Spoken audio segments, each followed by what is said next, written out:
Hello दोस्तों, कैसे आप सभी और आपका स्वागत है आपके यूट्यूब चैनल मैथ स्टेज में। और आज पढ़ने जा रहे हैं क्लास 10th का हिंदी पढ़ेंगे, जो पाठ के नाम है अति सुधो स्नेह के मार्ग। ठीक है, जिसका लेखक है घनानंद। ठीक है, पहले घनानंद के बारे में थोड़ा जान लेते हैं। ठीक है, तब आएंगे आपके कविता पर। बहुत आसान तरीके से बताएंगे। आप जो है एक बार सुन लीजिएगा ना, क्वेश्चन आंसर जो है ऐसे चुटकी में उड़ा दीजिएगा। ठीक है, पहले देखिए घनानंद एक लड़की से प्यार करते थे। ठीक है, जिसका नाम है सुजान। वो नर्तकी थी। ठीक है, वो बहुत प्यार करते थे। कौन? घनानंद।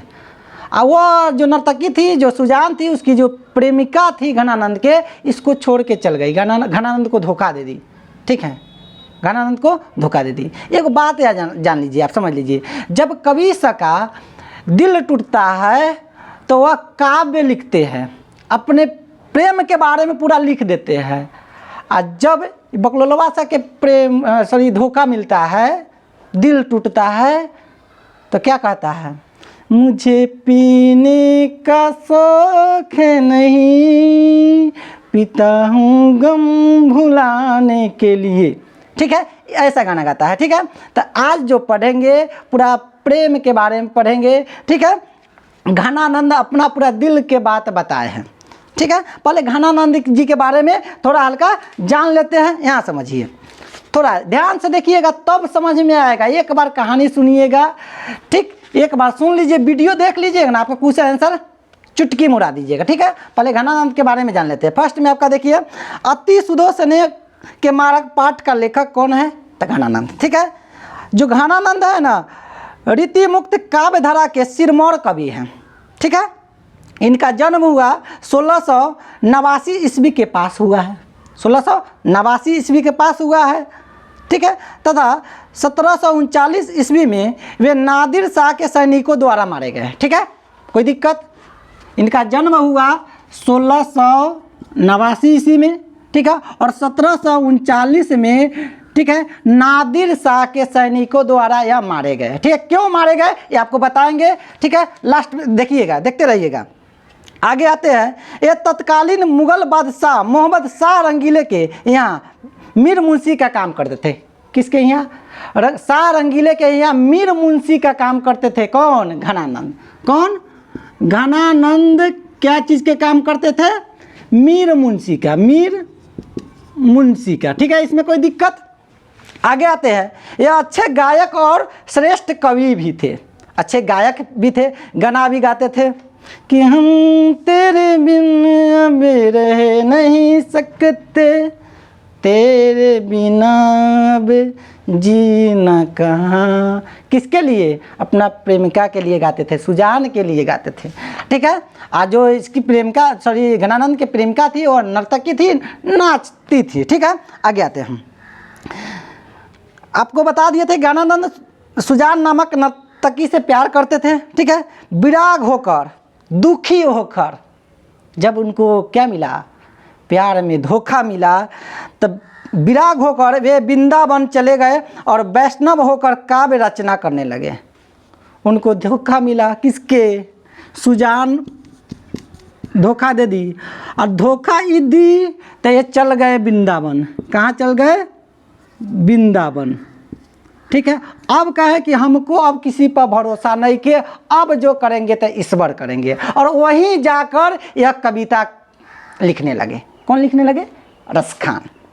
ठीक है, आगे आते हैं, घनानंद प्रेम के पीर कवि है। ऐसे क्वेश्चन आ जाएगा, घनानंद डैश की कवि है तो प्रेम के पीर कवि है, तो ये भी क्वेश्चन पूछ देगा, पीर कवि किसे कहते हैं? तो घनानंद को। ठीक है, आगे आते हैं, बहुत प्यार से पढ़ेंगे, बहुत दुलार से पढ़ेंगे, आप देखिएगा। ठीक है, घनानंद के मन के भावना को आपको बताएंगे। ठीक है, इनकी कविताओं में प्रेम की पीड़ा, मस्ती, वियोग सब कुछ है। इनकी कविता जब पढ़िएगा, प्रेम के पीड़ा, उसमें क्या कष्ट है, उसमें क्या वियोग है, उसमें क्या मस्ती है, सब कुछ भरा रहता है इनके कविता में। ठीक है, घनानंद की प्रमुख ग्रंथ है सुजान सागर।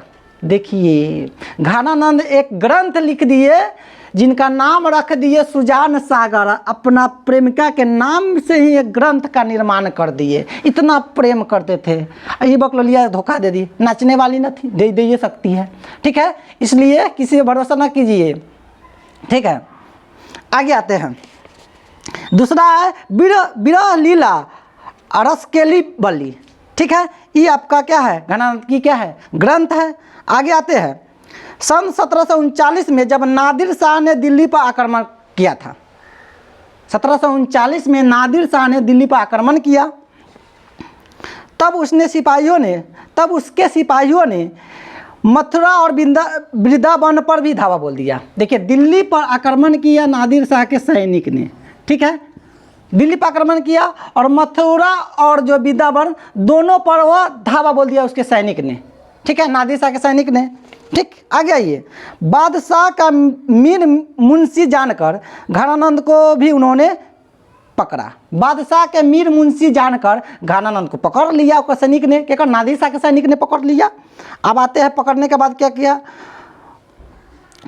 इनसे क्या कहा, इनसे बोला जर जर जर, 3 बार बोला। जर जर का मतलब होता है सोना सोना सोना। 3 बार कहा कि जर जर जर, सोना सोना सोना, यानी सोना दो, सोना मांगा। क्या मांगा, सोना। नादिर शाह के सैनिकों ने क्या कहा, जर जर जर, यानी सोना सोना सोना दो।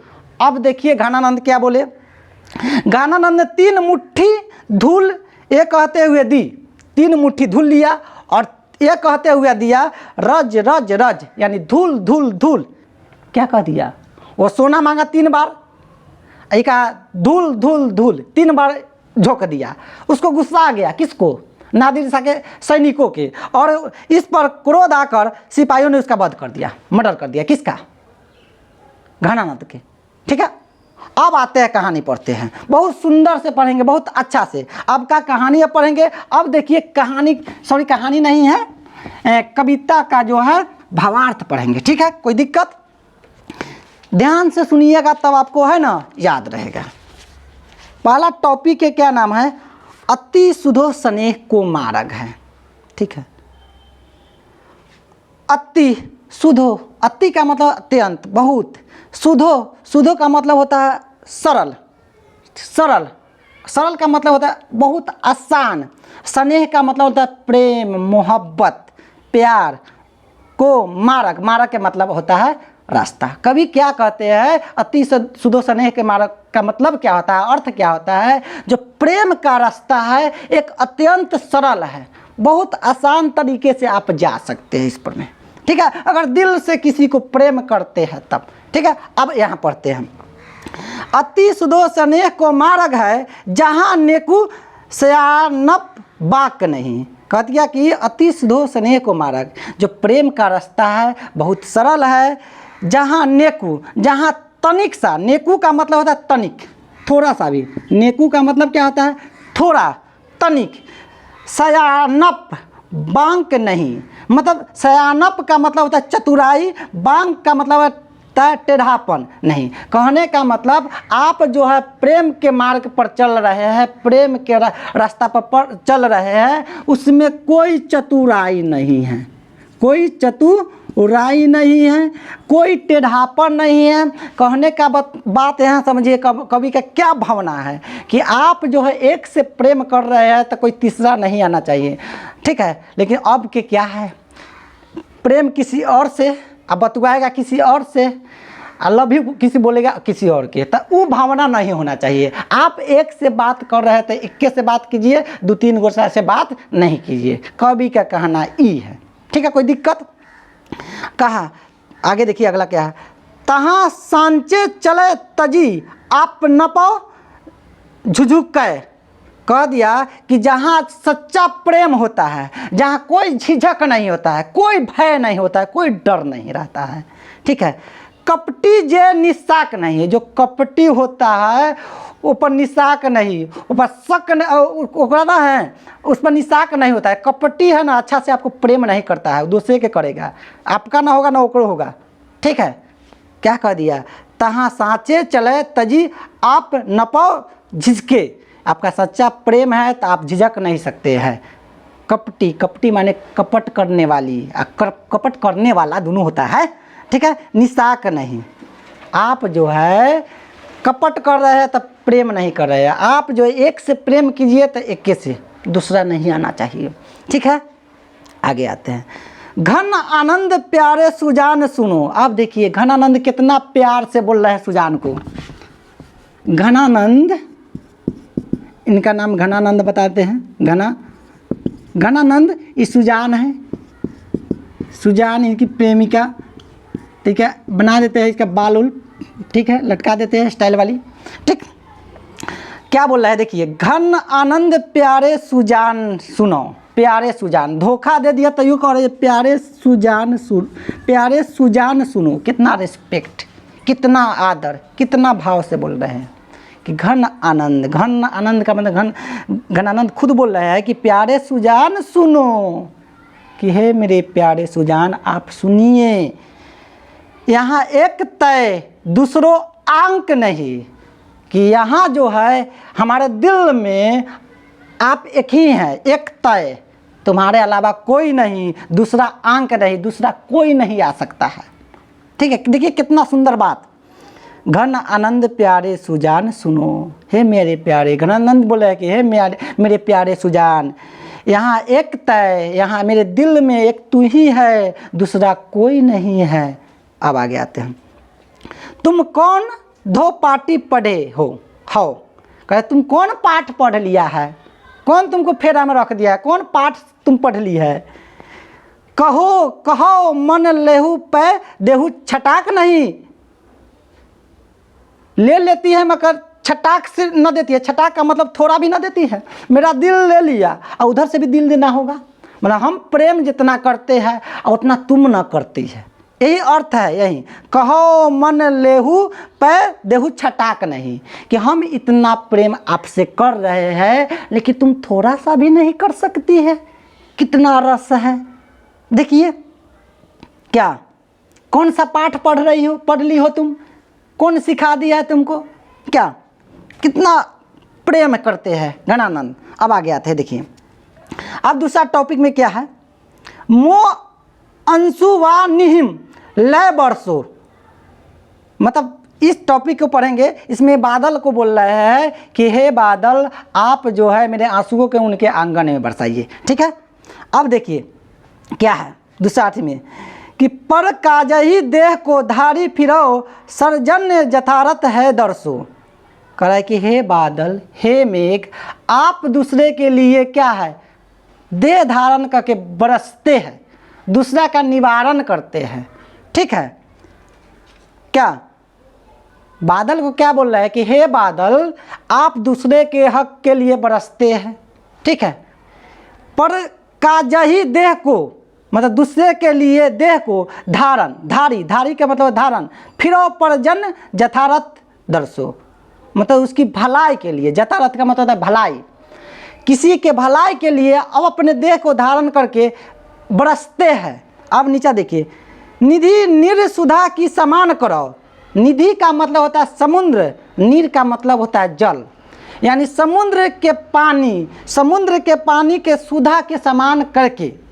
देखिए कितना अच्छा बात कहा कि हे बादल आप जो है निरनिधि सुधा की समान करो, यानी समुद्र के कड़ा जल को, समुद्र के जल को आप एक अमृत के समान, पीने वाला पानी के समान, जीवन यापन करने वाला पानी के समान बदल कर सब, आगे देखिए, सब ही विधि सजनता सरसों, यानी सब पर समान रूप से सजनता सरसों, सब पर बरसते हैं। देखिए क्या बात कर रहे हैं, क्या बोल रहा है कि हे बादल आप जो है समुद्र के पानी को शीतल जल बनाकर, पीने योग्य जल बनाकर, दूसरे के समान में सभी के समान हिस्से में बरसते हैं। ठीक है, आप मेरा भी मदद कीजिए, आगे होगा। देखिए अब देखिए अब आगे क्या कह दिया, घन आनंद जीवन दायक हो कछु मेरियो पीर है ही परसो। करके हे बादल मेरे, हम घन आनंद, मेरे जीवन दायक, मेरे जीवन यापन पर कुछ समझिए, कुछो मेरिए पीर ही हो परसो, मेरे पीड़ा को समझिए, मेरे पीड़ा को क्या समझिए। ठीक है, बादल को बोल रहे हैं। आगे क्या है, कबहू बा बिसाही सुजान के आंगन मो असु वानी हम लय बरसो। कह रहा है कि हे बादल, मेरे जो आंसू है, मेरे जो आंसू मेरे गिर रहा है, मेरा आंसू को मेरे प्रेमिका यानी मेरे सुजान के आंगन में जाकर बरसाइए। इतना आप मेरे लिए नहीं कर सकते हैं, मेरा मदद नहीं कर सकते हैं। आप दूसरे के भलाई के लिए समुद्र का जल पीने योग्य बनाकर सबको बरसाते हैं, सबको समान भावना देते हैं। तो मेरे आंसू जो गिर रहा है, ये मेरे आंसू को मेरे सुजान के आंगन में जाके बरसाइए। ठीक है, अच्छा लगा होगा। ठीक है, अब आते हैं क्वेश्चन आंसर करते हैं। बहुत प्यार से पढ़ेंगे, बहुत दुलार से पढ़ेंगे क्वेश्चन आंसर। ठीक है, एक बार देखिएगा ना तो आपको याद रहेगा, तो प्यार से सुनिएगा। देखिए कवि का क्या है। पहला क्वेश्चन क्या है, आपके स्क्रीन पर भी पढ़ा होगा कि कवि प्रेम मार्ग को अति सुधो क्यों कहता है। क्या कह दिया कि कवि जो है प्रेम मार्ग को यानी प्रेम के रास्ता को अत्यंत सरल, अत्यंत सीधा क्यों कहता है, इस मार्ग की विशेषता क्या है, अब बताइए। ठीक है, अब इसको हम लिखते हैं कि कवि प्रेम मार्ग को अति सुधो इसलिए कहा है कि क्योंकि इस मार्ग पर चलकर मनुष्य बिना खर्च किए हुए सब कुछ पा सकता है। देखिए कवि का भावना समझिए, कवि क्या कह रहे हैं कि प्रेम मार्ग एक ऐसा मार्ग है, इस रास्ता पर जो भी दिल से चलता है, एक ही रास्ता पर चलता है। ठीक है, इसमें कोई खर्चा नहीं होता है, कोई खर्चे नहीं होता है चलने में। ठीक है, बाइक पर चलिएगा तो खर्चा होगा, साइकिलों चलिएगा तो खर्चा होगा रास्ता पर। ठीक है, यहाँ प्रेम मार्ग पर चलना, प्रेम के रास्ता पर चलने पर कोई खर्चा नहीं। अगर आप 10 गोटा बतुआइएगा तो खर्चा ही खर्चा है। ठीक है, चॉकलेट डेयरी मिल्क कैसे बिकाएगा। अब आगे आते हैं। इस मार्ग की विशेषता यह है कि इस मार्ग पर चतुराई की कोई स्थान नहीं रहता है। प्रेम की मार्ग पर चतुराई की कोई आवश्यकता नहीं रहता है, स्थान नहीं रहता है। क्यों? क्योंकि आप एक से प्रेम कर रहे हैं, हमें तीसरा के नहीं आना चाहिए। क्या नहीं आना चाहिए? तीसरा को नहीं आना चाहिए। अगला क्वेश्चन देखते हैं, 2 नंबर क्वेश्चन। मन लेहु पै देहु छटाक नहीं से कवि का क्या अभिप्राय है। देखिए क्या बात है, क्या कह दिए हैं। कवि कहते हैं कि प्रेमी में देने की भावना होती है। जो प्रेम करता है वह देने की भावना रखते हैं, लेने की भावना नहीं होती है। जो प्रेम पूरा दिल से करते हैं वह देने की भावना होती है, देने की, लेने की भावना नहीं होती है। यह क्या है, एक कवि का उदाहरण है। अब का प्रेम ज्योति मौर्य के देखिए क्या है, ओकर हस्बैंड है, क्या किए थे, बना दिए SDM, आ भाग गई दूसरा लेके, तो ओकरा प्रेम कहेंगे? बताइए तो आप लोग सोचिए। आप लोग इसमें महत्वपूर्ण समर्पण की भावना उजागर किया जाता है। प्रेम में पूरा समर्पण, अपने आप को समर्पण कर दिया जाता है एक दूसरे में, पूरा दिल दिमाग सब कुछ समर्पण कर दिया जाता है। आगे आते हैं। द्वितीय छंद में किसे संबोधित है और क्यों। जो द्वितीय छंद है इसमें किसे संबोधित करते हैं कवि जी, ये बताना है। द्वितीय छंद में बादल को संबोधित करते हैं। कवि क्या कहते हैं, बादल को संबोधित करते हैं। कवि बादल से संबोधित कर रहे हैं कि हे बादल, तुम परोपकारी हो। परोपकारी मतलब दूसरे के लिए काम करते हैं, दूसरा के उपकार करते हैं आप।